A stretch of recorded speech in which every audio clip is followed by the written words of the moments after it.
నమస్కారం అండి కృష్ణప్రసాద్ గారు. నమస్కారం గోపాలకృష్ణ గారు. మన సత్య టీవీ ప్రేక్షకులందరి తరఫున మీకు స్వాగతం సుస్వాగతం ఈ కార్యక్రమానికి. ఓకే, నెక్స్ట్ మనం చేస్తున్న కార్యక్రమం వీడియోల పరంపరలో ఇంటర్వ్యూల పరంపరలో భాగంగా ఈ రోజున మనం ఒక సంచలనమైన విషయంతో మన ఈ కార్యక్రమాన్ని ప్రారంభించబోతున్నాం. మీరు ఏది మాట్లాడినా సంచలనం అదేం కాదు, మన ప్రేక్షకులకు సంచలనం ఇవ్వడానికి, సంచలన విషయాలు తెలియజేయడానికి, వినూత్నంగా మనం ఇంటర్వ్యూ చేయడం, వినూత్నమైన కార్యక్రమాలు ప్రజెంట్ చేయడం చేస్తున్నాం. అది మీ ఆధ్వర్యంలోనే జరుగుతున్నాయని నేను అదే సార్ అందరం కలిసి చేస్తున్నాం. సరే, ఈ మధ్యన జంట నగరాల్లో ఒక రాజకీయ నాయకుడు, అంటే రాజకీయమైన బ్యాక్గ్రౌండ్ ఉన్న ఒక నాయకుడిది హత్య జరిగింది. యూసఫ్గూడలో జరిగింది. అతని పేరు సింగోటం రామన్న. అవును, అంటే యాక్చువల్గా సింగోటం రామన్ పిలుస్తారు. రామన్న కూడా అంటారు. అసలు పుట్ట రామన్న. ఇతను తెలంగాణలో కొల్లాపూర్ ఉంది కదా, మన జూబలి కృష్ణారావు, బర్రి లెక్క వీళ్ళంతా పోటీ చేశారు. ఆ నియోజకవర్గం ఆ పరిధిలోకి వస్తుంది సింగోటం అనే గ్రామం. ఆ సింగోటం నుంచి రావడం వల్ల ఈయన్ని సింగోటం రాముని, రామన్నని ఏదో పిలుస్తూ ఉన్నాం. ఊరి పేరే అతను ఇంటి పేరు అయిపోయింది. అసలు పేరు పుట్టాలని మర్చిపోయారు. అందరూ సింగోటం రామన్న ఇలా పిలవడం ప్రారంభించారు. సరే, ఈ సంచలనమైన హత్య గురించి అసలు ఏం జరిగింది, ఎందువల్ల జరిగింది, రాజకీయ కక్షలా, లేకపోతే ఆస్తి తగాదాలా, లేకపోతే భూ వివాదాలా, లేకపోతే యాంటీ వైరస్లా? యాంటీ కాదు, అంటే యాంటీ వైరస్ మీరు కొత్త పదాన్ని కనిపెట్టారు. ఇదేం కొత్త పదం కాదు, ఆల్రెడీ ఉన్న పదవే. యాంటీ వైరస్ ఏంటి, ఏం జరిగింది, ఎందువల్ల హత్య జరిగింది, ఏమన్నా రాజకీయ కక్షలా? వీటి గురించి మన ప్రేక్షకులకి ఈ సంచలన విషయాలు తెలియజేయాల్సిన మిమ్మల్ని కోరుతున్నాను. ఇప్పటికే మన సోషల్ మీడియాలో ఈ విషయం అందరికీ తెలిసింది గోపాలకృష్ణ గారు. అవును, అయితే అసలు మనం దీన్ని ఇంత విశదీకరించి ఎందుకు చెప్తున్నాం అంటే ఏ ప్రమాదం ఎలా ముంచుకొస్తుంది, తర్వాత ఏ పొట్టలో ఏ బాగుంది, ఒకసారి పరిస్థితులు అనుకూలించినప్పుడు తాడే పామే కలుస్తుంది అని ఆ విషయాలు చెప్పడానికి మాత్రమే మనం ఈ విషయాలని మళ్ళీ చెప్తున్నాం. అవును, ఈ పుట్ట రామన్న అసలు మొట్టమొదట ఒక సామాన్యమైనటువంటి కుటుంబంలో జన్మించాడు. ఆటో నడుపుకునేవాడు. ఇతను ఒక ఆటో డ్రైవర్గా తన జీవితాన్ని కొనసాగించాడు. మీరు చెప్పినట్టు కొల్హాపూర్ దగ్గర ఉన్నటువంటి ఈ సింగోటం అనే దాంట్లోంచి ఇతను హైదరాబాద్ తరలిచ్చి హైదరాబాద్లో తన జీవనాన్ని ప్రారంభించాడు. అది ఒక ఆటో డ్రైవర్గా జీవితాన్ని ప్రారంభించాడు.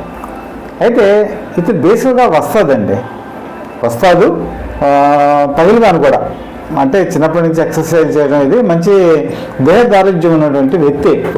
మీకు ముఖ్యంగా ఆంధ్రప్రదేశ్ కన్నా తెలంగాణలో ఈ వస్తాదులు ఎక్కువ మంది కనపడతారు. పైల్వాన్లు మీకు హైదరాబాద్లో లేకపోతే సికింద్రాబాద్లో ఈ చుట్టుపక్కల పరిసర ప్రాంతాల్లో ఎక్కువగా వెళ్ళి ఉంటారు, పాత బస్తీలో కూడా. అయితే ఇతను ఈ సాధారణ జీవితం గడుపుతున్నప్పుడు ఇతను ఒక అలవాటు ఉండేది. అదేంటంటే జువా అని చెప్పేసి ఒక జూదం. ఈ జువా అనేది బహుశా ఇంటర్నెట్ కనెక్షన్తో ఉన్నట్టుంది. ఈ జువా గేమ్ని ఆడేవాడు. బేసిక్గా ఈ జువా గేమ్ అనే దాంట్లో ఇతను ఎక్స్పర్ట్. కొంతమంది పేకాటలను ఎక్స్పర్ట్. వాళ్ళు ఎన్నిసార్లు ఆడినా వాళ్ళే గెలుస్తుంటారు. మహాభారతంలో శకుని ఏ విధంగా పాచికలు వేసి గెలుస్తాడో కొంతమందికి జూదంలో కూడా గెలిచేటువంటి అలవాటు ఉంటుంది. ఇతనికి ఇద్దరు ఫ్రెండ్స్ ఉన్నారు. ఒక అతని పేరు మణికంఠ, ఒక అతని పేరు వినోద్. ఈ మణికంఠ కూడా జువా గేమ్ ఆడటం అనేది ఇంట్రెస్ట్. అంటే వీళ్ళిద్దరు ఒకే స్థాయిలో ఉండేవాళ్ళు.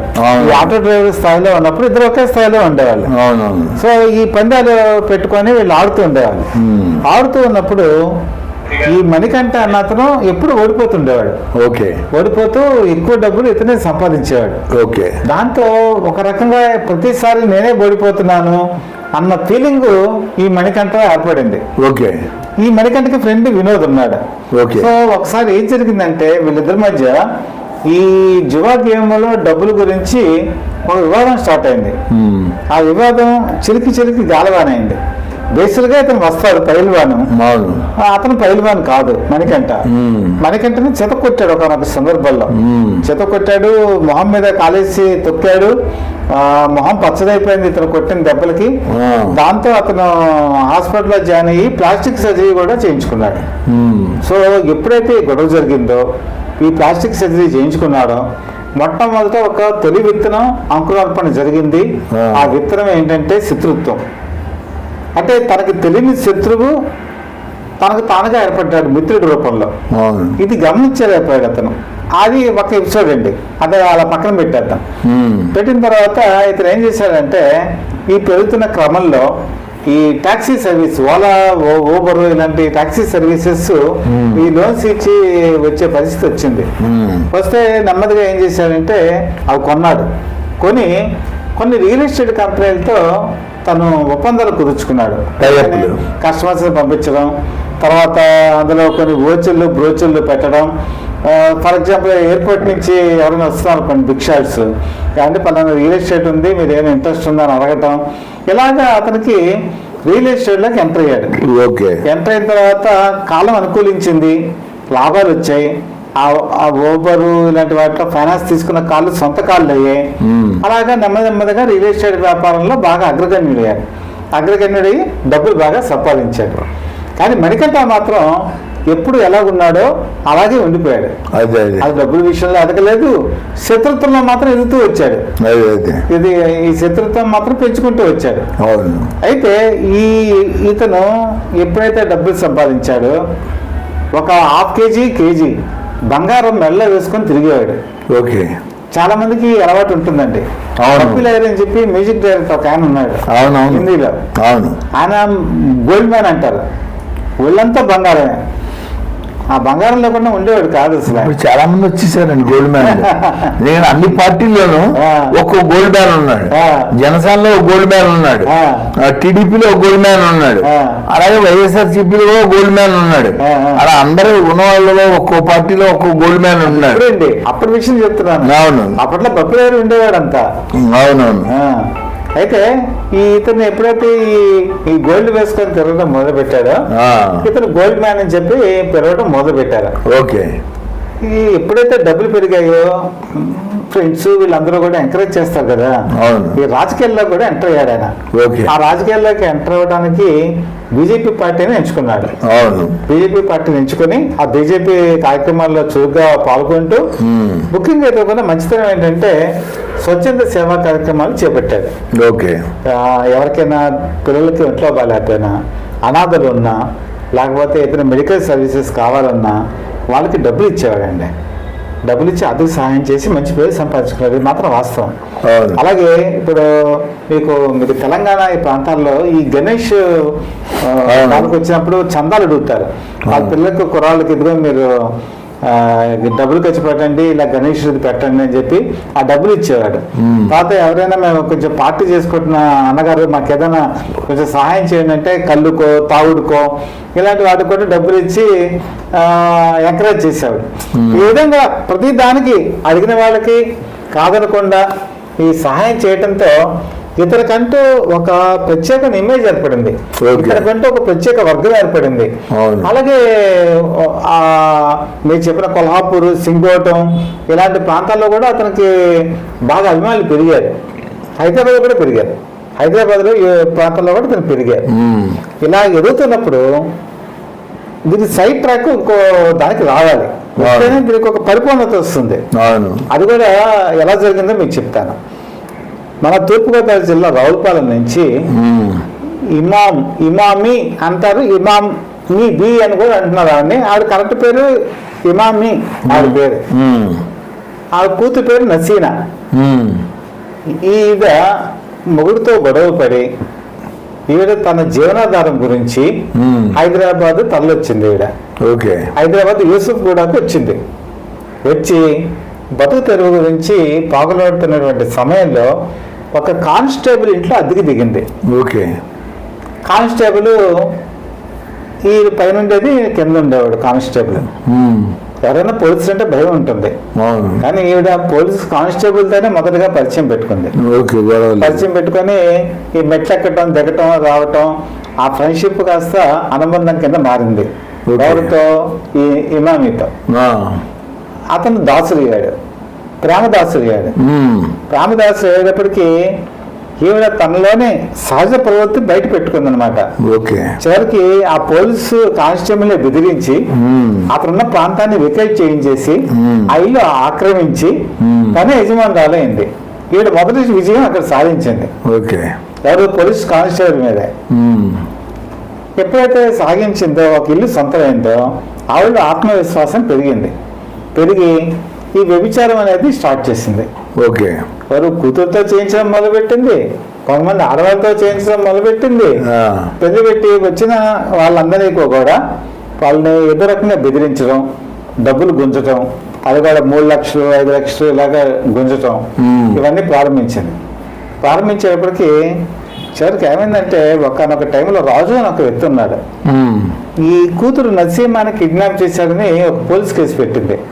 పోలీస్ కేసు పెడితే ఎందుకులే ఇది ఎంత అని అతను డబ్బులు సమర్పించుకున్నాడు. 30 లక్షల వరకు అక్కడ లాగేసింది. ఇలా ఈడేంటంటే బెదిరింపులకు పాల్పడటం, తర్వాత నన్ను రేప్ చేశామని చెప్పడం, వాళ్ళ దగ్గర డబ్బులు గుంజడం, ఇవన్నీ ప్రారంభించి అనంతకాలంలోనే ఆవిడ బాగా డబ్బులు సంపాదించి ఒక స్థితిమంతురాలైంది. దాంతో ఆత్మస్థైర్యం కూడా పెరిగింది, అందరిని మేనేజ్ చేసే కెపాసిటీ వచ్చేసింది. అంటే పోలీస్ కానిస్టేబుల్నే భయపెట్టిన ఆవిడ, మిగతా భయపెట్టడంలో పెద్ద విచిత్రం ఉంది. సో ఈ క్రమంలో ఆవిడకి రౌడీలతో కూడా పరిచయం ఏర్పడింది. కదా. అందులో ప్రముఖమైన వ్యక్తి జిలానీ. ఈ జిలానీ అనే అతను మోస్ట్ వాంటెడ్ ఫెలో అవుతాను ఈ జిలానీ అన్న. సరే, ఇది ఒక పక్క స్టోరీ సార్. ఇది స్టోరీ అయితే ఇతను ఈ ఇమామి అందరినీ కూడా ఎవరైతే డబ్బు గల వాళ్ళు వీళ్ళు అట్రాక్ట్ చేసుకోవడం సిద్ధహస్త్రాలు. ఈవిడ కంట్లో ఈ పెహల్వాన్ పడ్డాడు.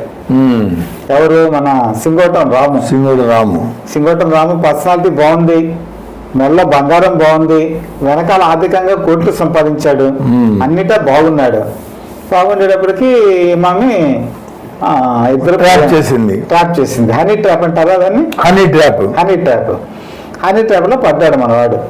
పడి సరే వీడితో సంబంధం కొనసాగుతున్నప్పుడు ఈ ఇంటికి వెళ్ళటం రావటం ఈ జరిగినప్పుడు కూతురు మీద కూడా మోసపడ్డాడని అసలు అభియోగం. అంటే నిజమా అబద్ధమా అయితే మనకు తెలియదు, ఆవిడ చేస్తున్న అభియోగం. ఆ అభియోగంలో ఏం చేసిందంటే ఆల్రెడీ అమ్మాయి ఆ వృత్తిలో ఉంది. ఏం చేసింది? ఇతని ఫ్రెండ్ ఉన్నాడు కదా మణికంఠ, ఈ మణికంఠ ఒక పక్క శత్రుత్వం పెంచుకొని ఉన్నాడని చెప్పాను కదా, ఈ రౌడీ షీటర్స్ తో వెళ్ళి చెప్పింది, ఇలాగా సింగోటం రాము నా మీద మోసపడ్డాడు, నేను మోసి తెచ్చాను, కానీ నా కూతురు మీద కూడా మోసపడుతున్నాడు, మరి తన కూతురు లాంటిదే కదా అని అనేటప్పటికీ జనకు ఎలా ఉంటుందంటే రౌడీల్లో కూడా ఒక నిబద్ధత ఉంటుంది. అంటే నీతి నిజాయితీ అనేది రౌడీల్లో కూడా ఉంటుంది.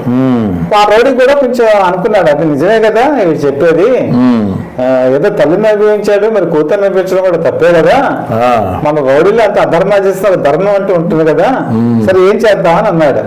ఏం చేద్దాం అనేటప్పటికీ మరి మీరే నాకు న్యాయం చేయండి అని చెప్తే వాడేం చేశాడు, వెళ్ళి మణికంఠకి చెప్పాడు. మణికంఠకి మరి అంతకుముందు శత్రుత్వం ఉంది కదా, మొత్తం ఆసుపత్రులన్నీ తెలిసిస్తుంది, ఎలా ఉంటాడు, ఎక్కడికి వెళ్తాడు, ఏం చేస్తాడు, ఇవన్నీ తెలిస్తే వాడు కూడా సమయం గురించి వెయిట్ చేస్తున్నాడు. ఎందుకంటే వాడు ఎక్కడో మిగతా ప్రాంతాలకు వెళ్ళి ఈ ఆయుధాలన్నీ సమకూర్చుకున్నాడు. ఆల్రెడీ కత్తులు కట్టాళ్ళు అన్ని కూడా ఒక 1 year ముందే సమకూర్చు పెట్టుకున్నాడు. ఎందుకంటే ప్లాస్టిక్ సర్జరీ చేయించుకున్నాడు కదా, సమయం గురించి వెయిట్ చేస్తున్నాడు. సో ఈ జిలాని వీళ్ళందరూ కలిసేటప్పటికి సరే మనం అందరం కలిసి ఇంకా లేపేద్దాం, ఇంకా లాభం లేదు, ఓ పక్కన శత్రుత్వం ఓ పక్కన ఉంది, ఓ పక్కన ఇమామే విషయం కూడా ఉంది, కాబట్టి అందరం కలిసి ఎలా లేపేద్దామని ఒక చక్కటి పథకం పన్నారు. ఆ పథకం ఏంటంటే ఈ నసీమాని ఎరేశారు. వేసి అప్పుడు ఫోన్ చేసిందనమాట. ఫోన్ చేసి ఇలాగ నువ్వు మా అమ్మాయిని కోరుకుంటున్నావు కదా, నీ కోరిక నేను నెరవేరుస్తాను, నువ్వు ఒక డైమండ్ నెక్లెస్ కావాలి నాకు అని చెప్పి అడిగింది. అడిగితే సరే మన వాడు డైమండ్ నెక్లెస్ కదా, డబ్బులు ఉన్నాయి, వెళ్ళి జూబ్లీ హిల్స్ లో డైమండ్ నెక్లెస్ కొన్నాడు. నెక్లెస్ కొని ఏం చేశాడంటే అది ఇవ్వాలి కదా మరి గిఫ్ట్ కింద, టైం చెప్పింది. టైం చెప్తే ఈ యూసఫ్ గూడలో ఉన్న ఇంటికి వెళ్ళాడు. ఒక కండిషన్ పెట్టింది, ఒక్కడే రాదు తప్ప ఇంకా ఎవరిని తీసుకోవాలని. ఇతని దగ్గర కొంతమంది మనుషులు ఉంటారు, ప్రతి గ్రూప్ ఉంటుంది కదా, ఒక 6-7 ఏళ్ళు పగిలివాళ్ళ పక్కన గట్టి పగిలివాళ్ళు ఉన్నారు. ఉండగా మనిషిని కొట్టడం కష్టం. సరే మన వాడు ఏంటంటే ఆ ట్రాప్ లో తెలియకుండా ఏం చేశాడంటే యూసఫ్ కూడా వెళ్ళాడు. యూసఫ్ గూడలో ఈవిడ ఉండేది టెర్రస్ మీద పెంట్ హౌస్, టెర్రస్ మీద పెంట్ హౌస్ కి వెళ్ళాడు. వెళ్ళేటప్పటికి నసీమా ఉంది, నసీమాకి డైమండ్ నెక్లెస్ ఇచ్చాడు. అక్కడ ఇమామి కూడా ఉంది. ఎప్పుడైతే డైమండ్ నెక్లెస్ తీసుకుందో పథకం ప్రకారం వీళ్ళందరూ అక్కడే పెంచున్నారు నానాయుధాలతో, కత్తులు కట్టాలతో.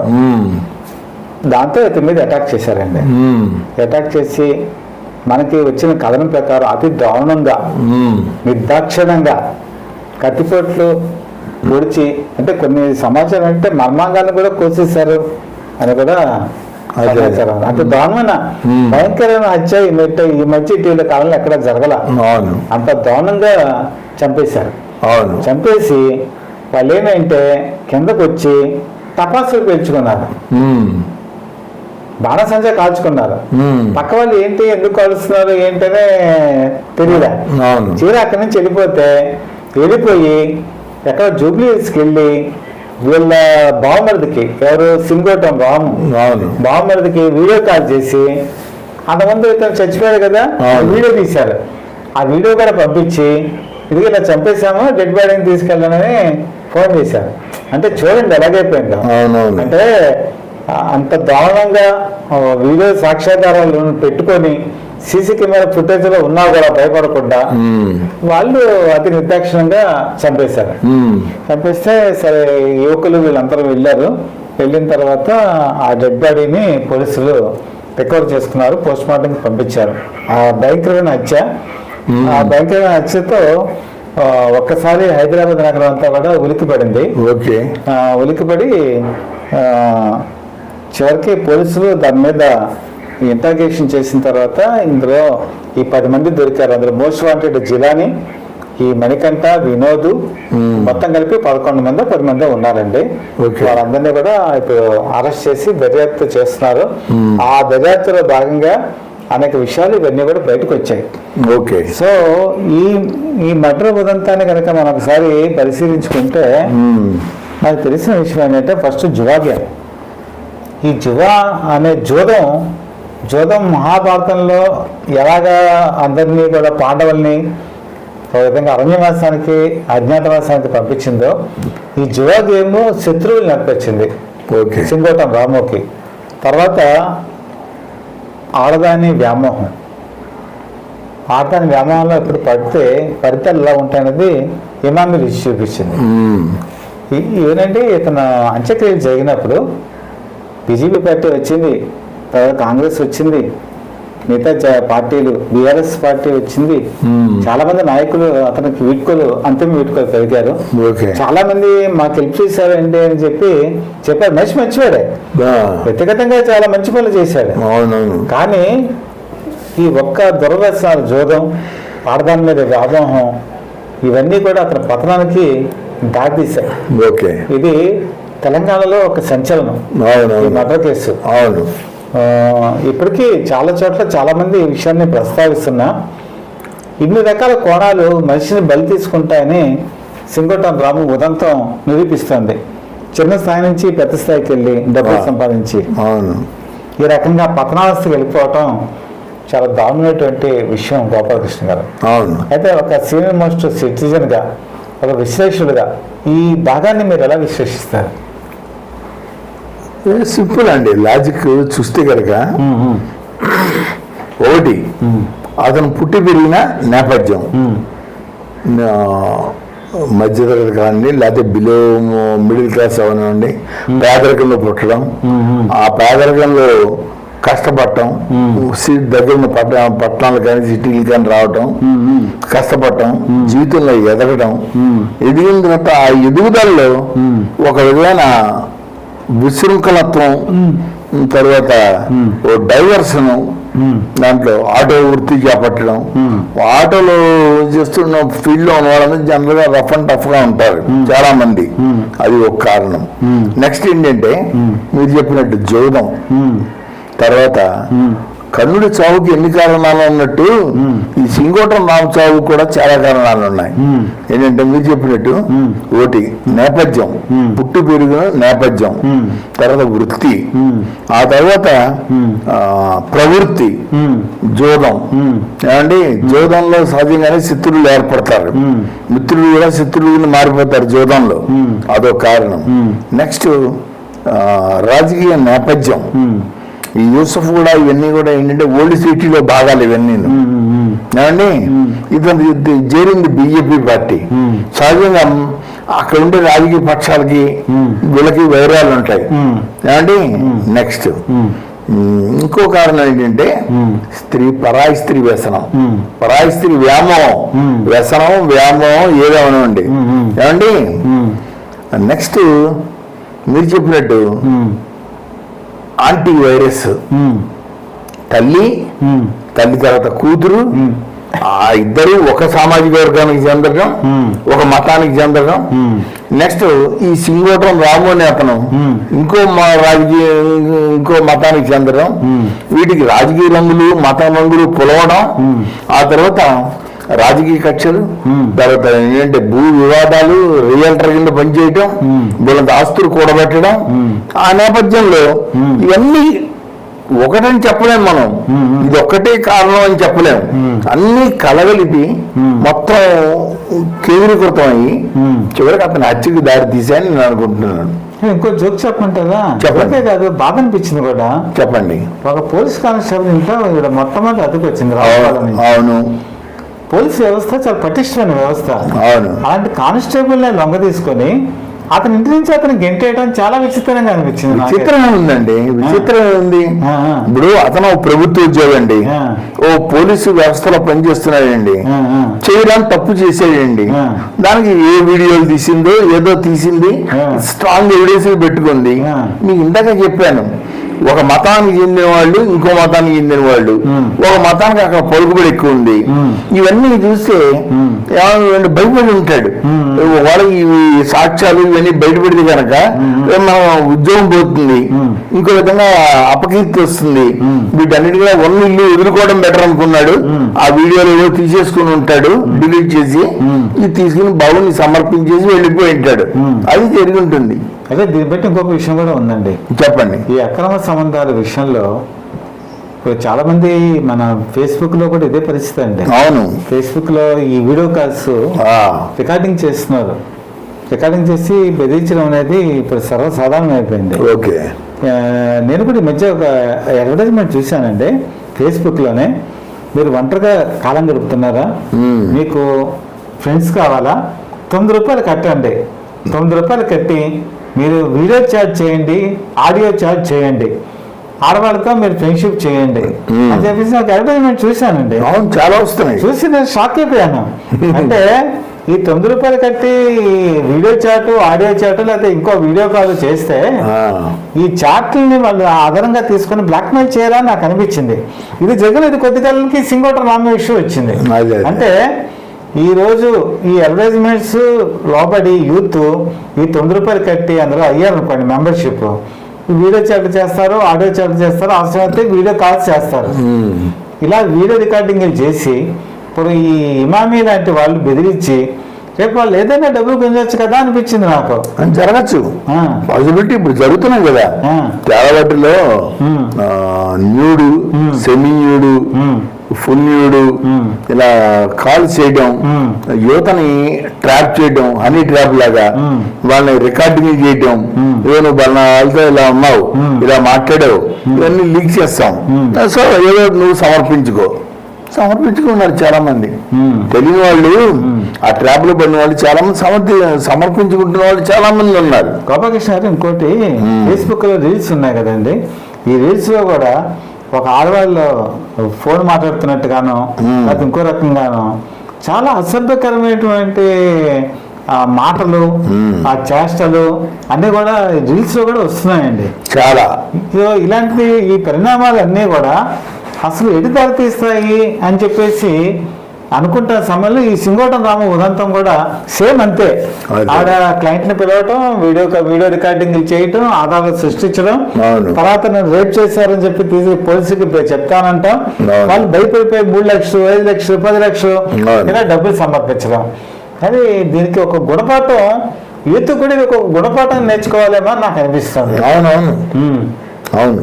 ఈ ఫేస్బుక్ లో కానీ లేదా ఇంకోటి కానీ ఇలాంటివన్నీ కూడా చాలా ఇబ్బందులకు గురి చేస్తాయని చెప్పి తెలుసుకోవాలి యువత. అవును. కాబట్టి చాలా మంచి విషయాలు చెప్పారండి గోపాలకృష్ణ గారు. మీరు మా స్టూడియోకి వచ్చి మీ అమూల్యమైన సమయాన్ని వెచ్చించి మంచి విషయాలు చెప్తున్నారు. మా ఛానల్ తరఫున మరొకసారి హృదయపూర్వక ధన్యవాదాలు తెలియజేసుకుంటూ మీ దగ్గర నుంచి సెలవు తీసుకుంటున్నాను. నమస్కారం. నమస్కారం.